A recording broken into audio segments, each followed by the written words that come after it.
जय हिंद, वंदे मातरम। आप लोगों का एक बार फिर से स्वागत है आपके अपने फौजी भाई के यूट्यूब चैनल जीके वाला फौजी में। दोस्तों, यदि चैनल पर नए हैं, चैनल को सब्सक्राइब कर लें, बेल आइकन को प्रेस कर लें। दोस्तों, काफ़ी 4-5 दिनों के बाद मैं आप लोगों के लिए ये वीडियो लेकर आया हूँ। थोड़े हेल्थ इश्यूज चल रहे हैं जिसकी वजह से वीडियो थोड़ी लेट हो गई है। तो दोस्तों, आज हम यूपी ट्रिपल पैट पर आधारित भूगोल की क्लास नंबर 2 के इम्पोर्टेंट क्वेश्चन डिस्कस करेंगे। काफ़ी इम्पोर्टेंट क्वेश्चन हैं और करीब 117 क्वेश्चन मैं आप लोगों के लिए क्लास 2 में लेकर आया हूं। इसलिए दोस्तों, वीडियो को स्किप ना करें, वीडियो को अंत तक ज़रूर देखें।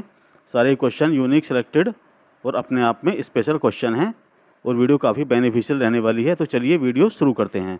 ये रहा पहला क्वेश्चन आपकी स्क्रीन पर।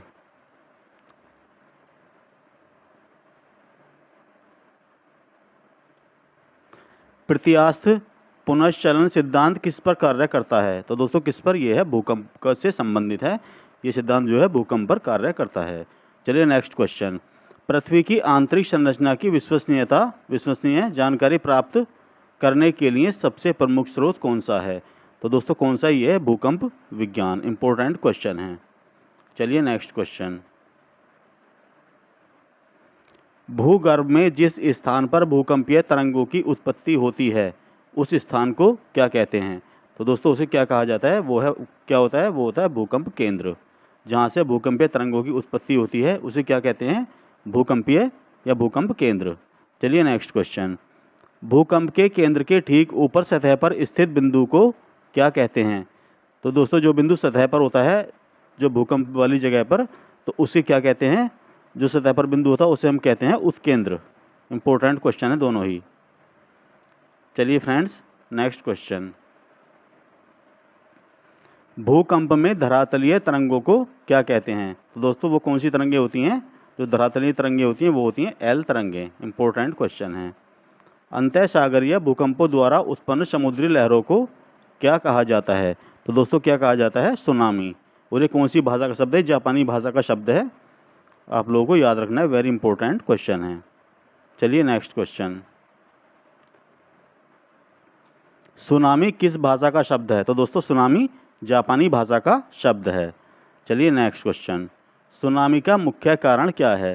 तो दोस्तों, भूकंप के द्वारा जो होता है, जो समुद्र की लहरें तेजी चलती हैं तो उसे क्या कहते हैं? उसे बोलते हैं सुनामी। इंपॉर्टेंट क्वेश्चन, इसे मार्क कर लेना। चलिए नेक्स्ट क्वेश्चन। तरल पदार्थों से होकर ना गुजर सकने वाली भूकंपीय लहर कौन सी है? तो दोस्तों, कौन सी? ये है एस तरंग, जो तरल पदार्थों से होकर नहीं गुजर सकती है। चलिए नेक्स्ट।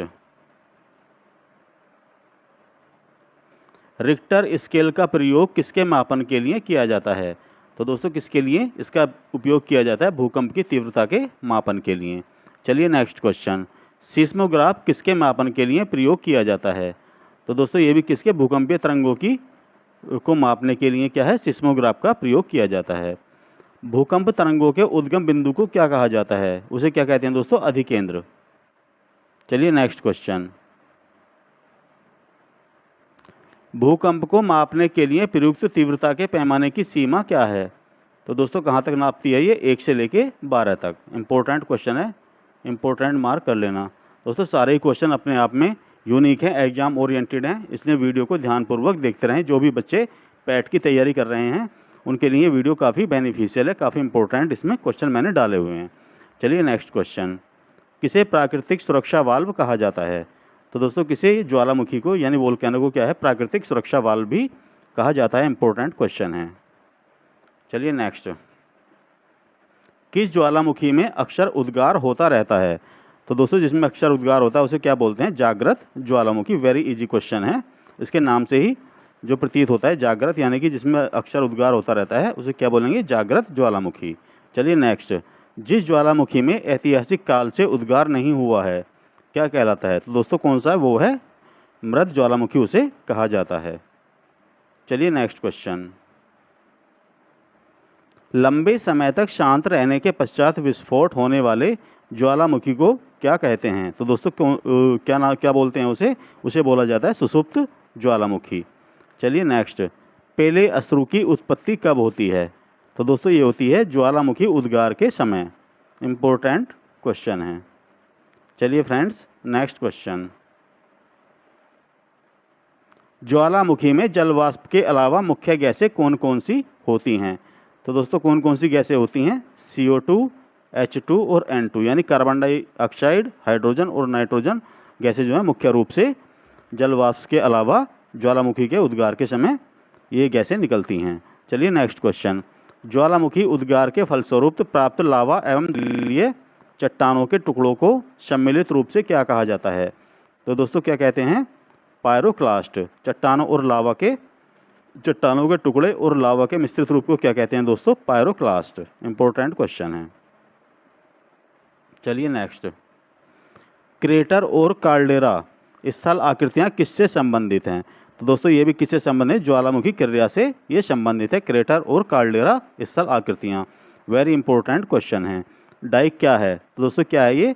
यह ज्वालामुखी निर्मित आंतरिक स्थल आकृति जिसे क्या बोलते हैं हम? डाइक बोला जाता है। चलिए नेक्स्ट क्वेश्चन। किस महाद्वीप में एक भी ज्वालामुखी नहीं है? तो दोस्तों किस में नहीं है? ये ऑस्ट्रेलिया महाद्वीप में एक भी ज्वालामुखी नहीं है। Very very important question, mark कर लेना। चलिए नेक्स्ट क्वेश्चन। अग्निवलय किसे कहा जाता है? तो दोस्तों प्रशांत परिमेखला को क्या कहा जाता है? अग्निवलय कहा जाता है। लोकोलित किससे संबंधित है? तो दोस्तों ये ज्वालामुखी से संबंधित शब्द है। चलिए नेक्स्ट। विश्व में सर्वाधिक ज्वालामुखी कहाँ स्थित हैं? तो दोस्तों ये हैं प्रशांत महासागर के आसपास विश्व में सर्वाधिक ज्वालामुखी पाए जाते हैं। इंपॉर्टेंट क्वेश्चन है। चलिए नेक्स्ट। विश्व का सबसे ऊंचा ज्वालामुखी पर्वत कोटोपैक्सी कहाँ स्थित है? तो दोस्तों कहाँ पर है? ये है इक्वेडोर में। इंपॉर्टेंट क्वेश्चन है। चलिए नेक्स्ट। स्ट्राम्बोली किस प्रकार का ज्वालामुखी है? तो दोस्तों ये किस प्रकार का है? ये जागृत ज्वालामुखी। और स्ट्राम्बोली कहाँ पर है? ये इटली में जो है लिपारी द्वीप पर पाया जाता है, वहाँ पर स्थित है स्ट्राम्बोली ज्वालामुखी। चलिए नेक्स्ट क्वेश्चन। मृत ज्वालामुखी किलिमंजारो किस देश में स्थित है? तो दोस्तों किलिमंजारो कहाँ पर है? ये है तंजानिया में। वेरी इंपॉर्टेंट क्वेश्चन, इसे भी मार्क कर लेना। चलिए नेक्स्ट क्वेश्चन। फ्यूजियामा किस देश का ज्वालामुखी पर्वत है? तो दोस्तों कहाँ का? ये है जापान का ज्वालामुखी पर्वत है। क्या नाम है इसका? फ्यूजियामा। इंपॉर्टेंट क्वेश्चन है। चलिए नेक्स्ट। किसे भूमध्य सागर का लाइट हाउस कहते हैं? तो ये कहते हैं दोस्तों सिसिली का स्ट्राम्बोली ज्वालामुखी। कौन सा ज्वालामुखी है? स्ट्राम्बोली ज्वालामुखी, जिसे क्या कहा जाता है? भूमध्य सागर का लाइट हाउस भी कहते हैं। वेरी वेरी इंपॉर्टेंट क्वेश्चन, इसे मार्क कर लेना। चलिए फ्रेंड्स नेक्स्ट। फोसा मैग्ना क्या है? तो दोस्तों क्या है? ये एक ज्वालामुखी है। चलिए नेक्स्ट। एयरबस ज्वालामुखी कहाँ स्थित है? तो दोस्तों अंटार्कटिका महाद्वीप पर क्या है? एयरबस ज्वालामुखी स्थित है। चलिए नेक्स्ट क्वेश्चन। माउंट एटना ज्वालामुखी किस द्वीप पर स्थित है? तो दोस्तों ये भी कहाँ पर है? सिसिली द्वीप पर स्थित है, जहाँ पर कि स्ट्राम्बोली ज्वालामुखी स्थित है। इटली में सिसिली द्वीप पर माउंट एटना ज्वालामुखी भी स्थित है। चलिए नेक्स्ट क्वेश्चन। विसुवियस ज्वालामुखी किस देश में स्थित है? तो दोस्तों ये कहाँ पर है? ये भी कहाँ पर है? इटली में स्थित है। मोना लोआ किसका उदाहरण है? तो एक सक्रिय ज्वालामुखी का एक उदाहरण है मोना लोआ। चलिए नेक्स्ट। एल मिस्ट्री ज्वालामुखी किस देश में स्थित है? तो दोस्तों ये पेरू में स्थित है। इंपॉर्टेंट क्वेश्चन है। चलिए नेक्स्ट क्वेश्चन। फिलीपींस में कौन सा ज्वालामुखी लगभग 6 शताब्दियों तक सुसुप्त रहने के बाद फट पड़ा था? तो दोस्तों कौन सा ज्वालामुखी था? क्या नाम था इसका? माउंट पिनेटुबो। इंपॉर्टेंट क्वेश्चन, इसे भी मार्क कर लेना। चलिए नेक्स्ट क्वेश्चन। क्रेटर यानी ज्वालामुखी छिद्र किस आकृति के होते हैं? तो दोस्तों इनकी आकृति क्या होती है? कीपाकार। वेरी इंपॉर्टेंट क्वेश्चन है, आपको अच्छे से याद कर लेना है। क्रेटर जो होता है एक ज्वालामुखी का, जो ज्वालामुखी का छिद्र होता है उसे क्या बोलते हैं? क्रेटर। और उसकी आकृति कैसी होती है? उसकी आकृति दोस्तों कीपाकार होती है। इंपॉर्टेंट क्वेश्चन है। चलिए नेक्स्ट क्वेश्चन। ज्वालामुखी उद्गार के समय निकलने वाली गैसों में जल वाष्प की मात्रा कितने प्रतिशत होती है? तो दोस्तों जल वाष्प की मात्रा होती है 80 से 90%। इंपॉर्टेंट क्वेश्चन है। चलिए नेक्स्ट। विश्व का सर्वाधिक ज्वालामुखी वाला क्षेत्र कौन सा है? तो दोस्तों ये फिलीपाइन द्वीप समूह, जहाँ पर विश्व में सर्वाधिक ज्वालामुखी पाए जाते हैं। कौन सा स्थान है? क्षेत्र कौन सा है? ये फिलीपाइन द्वीप समूह। इंपॉर्टेंट क्वेश्चन है। चलिए नेक्स्ट। स्ट्राम्बोली ज्वालामुखी कहाँ स्थित है? तो दोस्तों कहाँ पर है? यह लिपारी द्वीप में लिपारी द्वीप कहाँ पर है? इटली में। इंपॉर्टेंट क्वेश्चन है, जिसे भूमध्य सागर का लाइट हाउस भी कहा जाता है। चलिए नेक्स्ट क्वेश्चन, क्राकाटाओ किस प्रकार का ज्वालामुखी है? तो दोस्तों ये एक प्रक्षुब्ध ज्वालामुखी है। चलिए नेक्स्ट क्वेश्चन, 10,000 धुआरों की घाटी कहाँ पाई जाती है? तो दोस्तों कहाँ पर पाई जाती है? ये पाई जाती है अलास्का में। अलास्का में 10,000 धुआरों की घाटी पाई जाती है। वेरी वेरी इंपॉर्टेंट क्वेश्चन, इसे भी मार्क कर लेना। चलिए डियर फ्रेंड्स, नेक्स्ट क्वेश्चन, किस प्रकार के ज्वालामुखी में सर्वाधिक विस्फोटक उद्गार होता है? तो दोस्तों ये होता है पीलियन तुल्य। पीलियन तुल्य ज्वालामुखी जो होता है उसमें सर्वाधिक विस्फोटक उद्गार होता है। इंपॉर्टेंट क्वेश्चन है। चलिए नेक्स्ट क्वेश्चन, पृथ्वी की सतह के नीचे द्रवीभूत सेल को क्या कहा जाता है? तो दोस्तों आप सभी लोगों को पता होना चाहिए, जो द्रवीभूत सेल होते हैं पृथ्वी की सतह के नीचे, उन्हें क्या बोलते हैं? मैग्मा। और मैग्मा बाहर जब निकल जाता है उसे क्या बोला जाता है? उसे बोला जाता है लावा। इंपॉर्टेंट क्वेश्चन है। चलिए नेक्स्ट, रिंग ऑफ फायर किस महासागर से संबंधित है? तो दोस्तों किससे संबंधित है? यह प्रशांत महासागर से। इंपॉर्टेंट क्वेश्चन है। चलिए नेक्स्ट क्वेश्चन, ज्वालामुखी की सक्रियता किस देश में सर्वाधिक पाई जाती है? तो दोस्तों कहाँ पर? यह जापान में। जापान में सबसे ज़्यादा सक्रिय ज्वालामुखी पाए जाते हैं। चलिए नेक्स्ट, संसार का सर्वाधिक सक्रिय ज्वालामुखी कौन सा है? तो दोस्तों कौन सा है? इसका नाम है किलायू। और किलायू कहाँ पर? हवाई द्वीप अमेरिका में ये स्थित है। चलिए नेक्स्ट, किस पेटी में सर्वाधिक ज्वालामुखी विस्फोट होता है? ये होता है परिप्रशांत महासागरीय पेटी में। इंपॉर्टेंट क्वेश्चन है। चलिए डियर फ्रेंड्स, नेक्स्ट क्वेश्चन,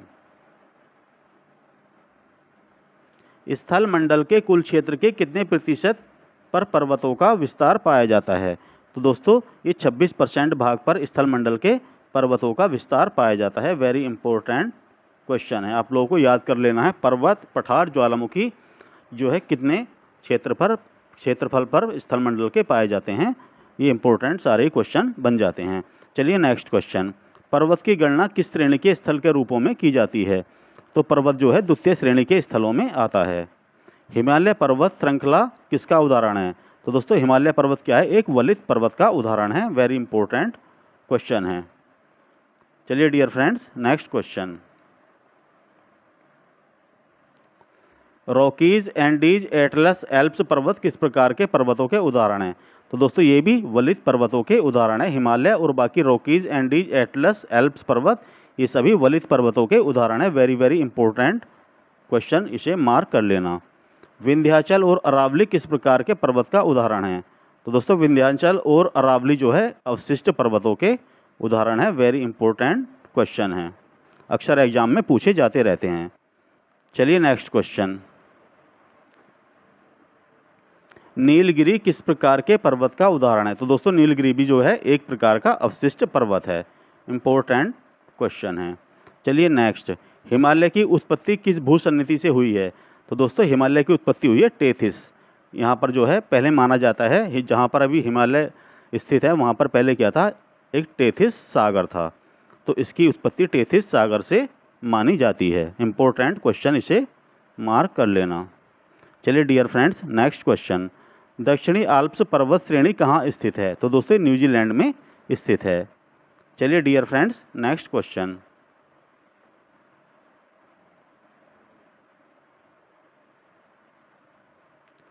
कौन सी पर्वत श्रृंखला विश्व में सबसे बड़ी है?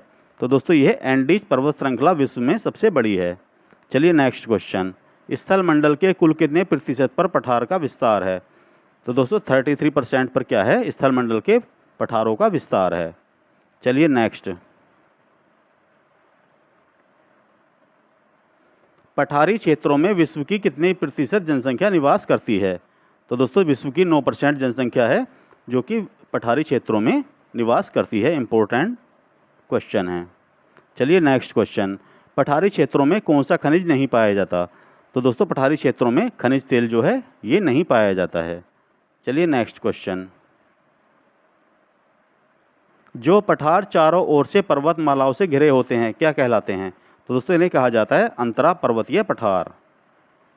इंपॉर्टेंट क्वेश्चन है, अच्छे से याद कर लेना। जो पठार चारों ओर से पर्वतमालाओं से घिरे होते हैं उन्हें क्या कहा जाता है? अंतरा पर्वतीय पठार।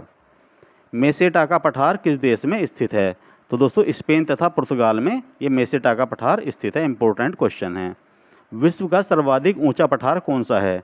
तो ये दोस्तों तिब्बत का पठार। चलिए नेक्स्ट क्वेश्चन, पेटावार पठार किस देश में स्थित है? तो दोस्तों ये पाकिस्तान में स्थित है। आप इसे आसानी से याद कर सकते हैं, जैसे पैसे पेटावार और पैसे पाकिस्तान। तो पेटावार पठार कहाँ पर स्थित है? ये पाकिस्तान में स्थित है। इंपॉर्टेंट क्वेश्चन है। चलिए फ्रेंड्स नेक्स्ट क्वेश्चन, लोएस पठार कहाँ स्थित है? दोस्तों कहाँ पर? ये चीन में स्थित है। इंपॉर्टेंट क्वेश्चन है। लोएस पठार कहाँ पर है दोस्तों? ये चीन में स्थित है। अनातोलिया का पठार कहाँ स्थित है? तो दोस्तों ये टर्की में स्थित है अनातोलिया का पठार। इंपॉर्टेंट क्वेश्चन है। चलिए friends next question, Asia minor का पठार कहाँ स्थित है? तो दोस्तों यह है ईरान में स्थित, ये ईरान में स्थित है। किस पठार को विश्व की छत कहा जाता है? तो दोस्तों पामीर के पठार को क्या है? विश्व की छत कहा जाता है।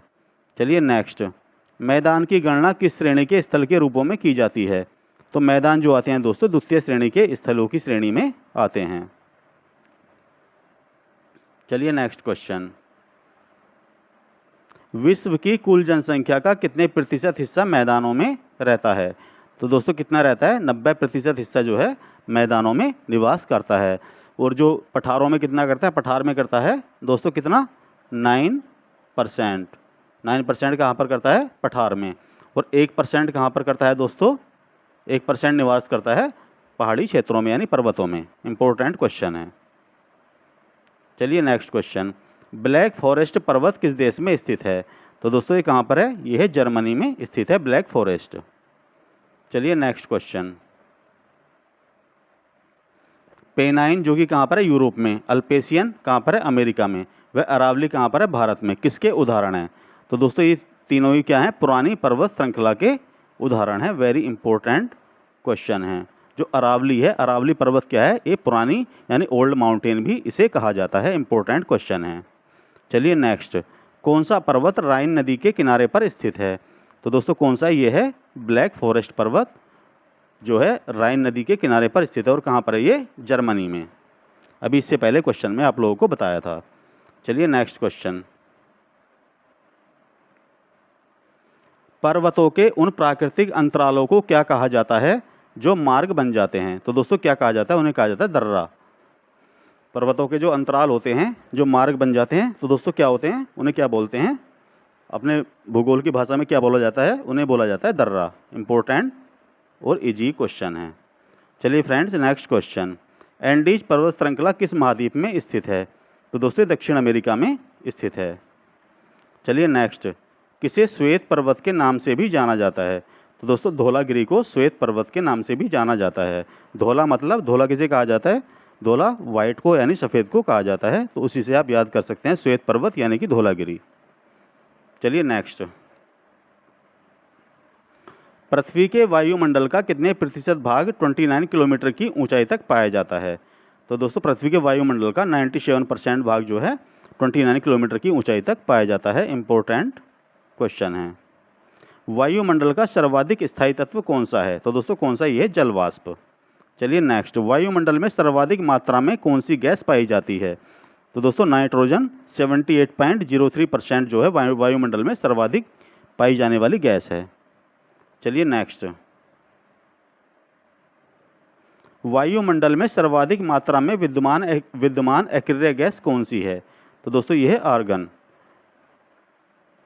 आर्गन गैस एक अक्रिय गैस है जो कि वायुमंडल में सर्वाधिक मात्रा में पाई जाती है। इंपॉर्टेंट क्वेश्चन, इसे मार्क कर लेना। ऐसे अक्रिय और ऐसे आर्गन, उस सर्वाधिक मात्रा में पाई जाने वाली गैस, इसे आप अच्छे से याद कर लेना। चलिए नेक्स्ट क्वेश्चन, कौन सी गैस ग्रीन हाउस प्रभाव के लिए उत्तरदायी है? तो दोस्तों एक कार्बन डाइऑक्साइड CO2 जो है दोस्तों ये ग्रीन हाउस इफेक्ट के लिए जो है उत्तरदायी गैस है। आप लोगों को अच्छे से याद कर लेना है। चलिए नेक्स्ट क्वेश्चन, सूर्य की अल्ट्रावायलेट किरणों से कौन सी गैस बचाव करती है? तो दोस्तों कौन सी है? ये है ओजोन गैस। ओजोन गैस जो है सूर्य की अल्ट्रावायलेट रेज को जो है एब्जॉर्ब कर लेती है। ये आप लोगों को याद रखना है। चलिए नेक्स्ट, वायुमंडल को परतों में विभाजित करने का आधार क्या है? तो दोस्तों यह तापमान। टेम्परेचर के आधार पर वायुमंडलीय परतों को 5 भागों में विभाजित किया गया, यानी कि 5 परतें वायुमंडल की निर्धारित की गई हैं टेम्परेचर के आधार पर। चलिए नेक्स्ट, क्षोभ मंडल की धरातल से ऊंचाई, औसत ऊंचाई लगभग कितनी है? तो दोस्तों जो एवरेज ऊंचाई है क्षोभ मंडल की धरातल से कितनी है? 14 किलोमीटर। इंपॉर्टेंट क्वेश्चन है सारे ही। चलिए नेक्स्ट, किस मंडल को संवहन मंडल भी कहा जाता है? तो दोस्तों ये क्षोभ मंडल को, जो पृथ्वी से जो पहली परत है वो कौन सी है? क्षोभ मंडल। तो क्षोभ मंडल को क्या है? संवहन मंडल भी कहा जाता है। इंपॉर्टेंट क्वेश्चन, मार्क कर लेना। चलिए नेक्स्ट क्वेश्चन, किस ऋतु में क्षोभ मंडल की ऊंचाई में वृद्धि हो जाती है? तो दोस्तों ये ग्रीष्म ऋतु में, यानी गर्मियों के मौसम में क्षोभ मंडल की ऊंचाई में वृद्धि हो जाती है। चलिए नेक्स्ट क्वेश्चन, क्षोभ मंडल की धरातल से अधिकतम ऊंचाई कितनी है? तो दोस्तों अधिकतम ऊंचाई कितनी है? 18 किलोमीटर। जो औसत ऊंचाई बताई थी वो कितनी दोस्तों? वो थी 14 किलोमीटर। ये आप लोगों को याद रखना है। औसत ऊंचाई और अधिकतम ऊंचाई, अधिकतम 18 किलोमीटर और औसत 14 किलोमीटर। चलिए नेक्स्ट क्वेश्चन, क्षोभ मंडल के वायुमंडल की सबसे गर्म परत होने का क्या कारण है? तो दोस्तों इसकी वजह क्या है? जो क्षोभ मंडल वायुमंडल की सबसे गर्म परत है उसकी वजह क्या है? यह पृथ्वी के पृष्ठ से गर्म हो जाता है। दोस्तों जब सूर्य की किरणें जो है पृथ्वी पर पड़ती हैं तो क्षोभ मंडल क्या है? पृथ्वी से, यानी पृथ्वी के धरातल से ये पहली परत है। तो पृथ्वी के धरातल से जो है जो सूर्य की रेज हैं टकराकर वापस जाती हैं तो क्षोभ मंडल को वो गर्म कर देती हैं, उसकी वजह यह है और आप लोगों को याद रखना है। इंपॉर्टेंट क्वेश्चन है। चलिए नेक्स्ट क्वेश्चन, क्षोभ मंडल व समताप क्षेत्र को क्या कहा जाता है? तो क्षोभ मंडल और समताप मंडल के बीच के क्षेत्र को क्या कहा जाता है? क्षोभ सीमा। इंपॉर्टेंट क्वेश्चन है। चलिए डियर फ्रेंड्स, नेक्स्ट क्वेश्चन, पृथ्वी के वायुमंडल का सर्वाधिक घनत्व कहाँ पर होता है? तो दोस्तों कहाँ पर होता है? ये होता है क्षोभ मंडल पर। पृथ्वी के वायुमंडल का सर्वाधिक घनत्व क्षोभ मंडल पर होता है, क्योंकि क्षोभ मंडल में जो है 97%, इससे पहले मैं आपको लोगों को बता चुका हूँ क्वेश्चन में, क्षोभ मंडल में क्या है? वायुमंडल का कितना परसेंट भाग होता है पृथ्वी के? वो होता है 97%। तो सर्वाधिक घनत्व भी वहीं पर, एक सिंपल सी लॉजिकल बात है। तो सर्वाधिक जो घनत्व है क्षोभ मंडल में ही वायुमंडल का होगा। चलिए नेक्स्ट क्वेश्चन, सभी मौसमी घटनाएं वायुमंडल के किस भाग में घटित होती हैं? तो दोस्तों कहाँ पर होती हैं? ये होती हैं क्षोभ मंडल में। इंपॉर्टेंट क्वेश्चन है। चलिए नेक्स्ट क्वेश्चन, मेघ गर्जन वायुमंडल की किस परत में होता है? तो दोस्तों किस में होता है? क्षोभ मंडल में। जब मौसमी घटनाएं क्षोभ मंडल में होती हैं तो मेघ गर्जन भी कहाँ पर होगा? क्षोभ मंडल में ही होगा। इंपॉर्टेंट क्वेश्चन है। चलिए नेक्स्ट क्वेश्चन, वायुमंडल की किस परत में तापमान का बहुत अधिक उतार चढ़ाव नहीं होता? तो दोस्तों किस में नहीं होता? ये सेकंड परत है पृथ्वी के धरातल से क्षोभ मंडल के बाद, कौन सी है? समताप मंडल। इसका नाम ही समताप मंडल है। समताप मतलब बराबर तापमान। तो आप आसानी से याद कर सकते हैं, समताप मंडल में तापमान का बहुत अधिक उतार चढ़ाव नहीं होता, लगभग सामान्य एक समान तापमान हर हाइट पर बना रहता है। चलिए नेक्स्ट क्वेश्चन, कौन सी वायुमंडलीय परत पराबैंगनी किरणों को अवशोषित करती है? तो दोस्तों कौन सी है? ओजोन मंडल। चलिए नेक्स्ट क्वेश्चन, समताप मंडल को जेट विमानों की उड़ान के लिए आदर्श क्यों माना जाता है? दोस्तों ये आप लोगों से ऑप्शन में पूछा जाएगा, इसमें कई टाइप के ऑप्शन दे देंगे। तो इसकी वजह क्या है? इस परत में बादल व अन्य मौसमी घटनाएं नहीं होती हैं, तो जिसकी वजह से जेट विमानों की उड़ानों के लिए इस लेयर को जो है आदर्श माना जाता है। आप लोगों को अच्छे से याद कर लेना, इंपॉर्टेंट क्वेश्चन है। चलिए नेक्स्ट क्वेश्चन, समताप मंडल का विस्तार कितने किलोमीटर की ऊंचाई तक पाया जाता है? तो दोस्तों ये है 50 किलोमीटर की ऊंचाई तक समताप मंडल का विस्तार पाया जाता है। इंपॉर्टेंट क्वेश्चन है। ओजोन परत का छिद्र किसके ऊपर स्थित है? तो दोस्तों ओजोन परत में जो छिद्र हो गया है वो किसके ऊपर स्थित है? ये अंटार्कटिका के ऊपर स्थित है। इंपॉर्टेंट क्वेश्चन है। चलिए डियर फ्रेंड्स, नेक्स्ट क्वेश्चन, वायुमंडल की कौन सी परत रेडियो तरंगों को परावर्तित करती है? तो दोस्तों कौन सी? ये है आयन मंडल। इंपॉर्टेंट क्वेश्चन है। दोस्तों कौन सी है? आयनोस्फीयर जो है, यानी कि आयन मंडल, ये रेडियो तरंगों को परावर्तित करती है। यहाँ से यहाँ पर पहुँचने के बाद रेडियो तरंगें परावर्तित होकर पृथ्वी पर आ जाती हैं। चलिए नेक्स्ट क्वेश्चन, संचार उपग्रह किस वायुमंडलीय परत में स्थित होते हैं? तो दोस्तों किस में होते हैं? ये भी आयन मंडल में जो हैं स्थित होते हैं। चलिए नेक्स्ट क्वेश्चन।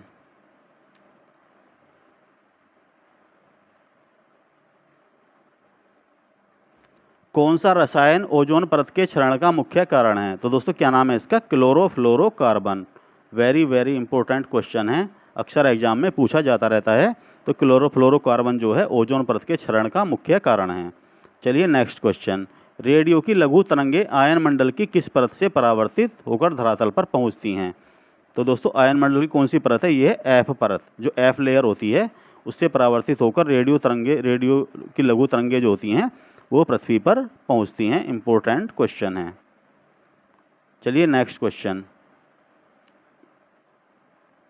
हवाई जहाज प्रायः किस परत में उड़ाए जाते हैं? तो दोस्तों किस में? ये समताप मंडल में, क्योंकि इस लेयर में जो है मौसमी घटनाएं नहीं होती हैं, जिसकी वजह से यहाँ पर हवाई जहाज़ों को उड़ाया जाता है, उनके लिए आदर्श माना जाता है इस परत को। चलिए नेक्स्ट क्वेश्चन।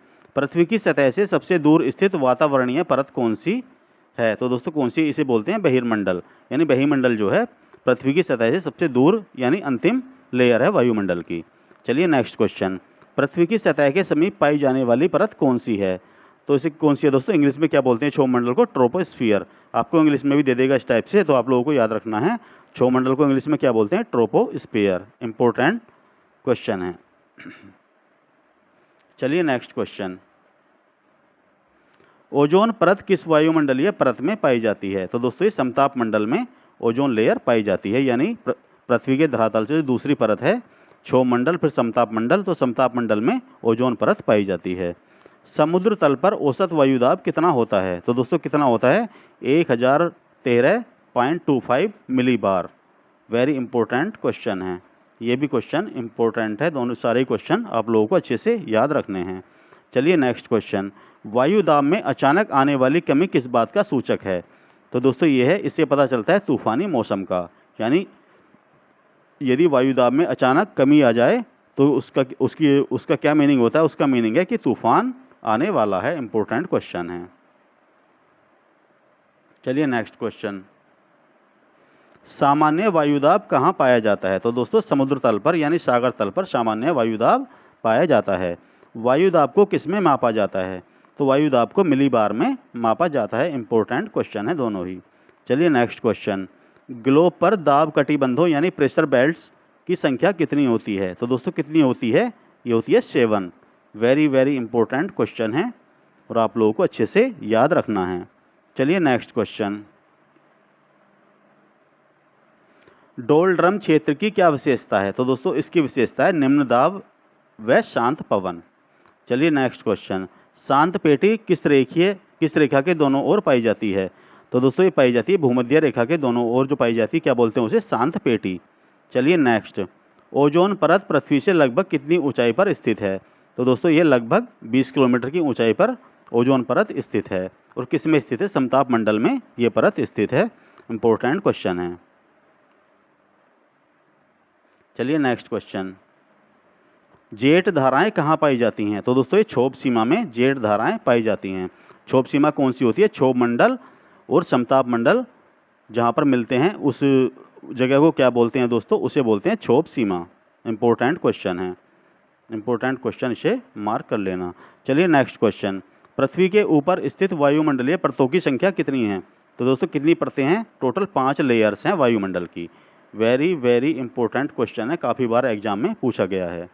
दोस्तों वीडियो कैसी लगी कमेंट बॉक्स में कमेंट करके ज़रूर बताएं। तो चलिए मिलते हैं नेक्स्ट वीडियो में अच्छे से कंटेंट के साथ। तब तक के लिए thanks for watching and bye bye.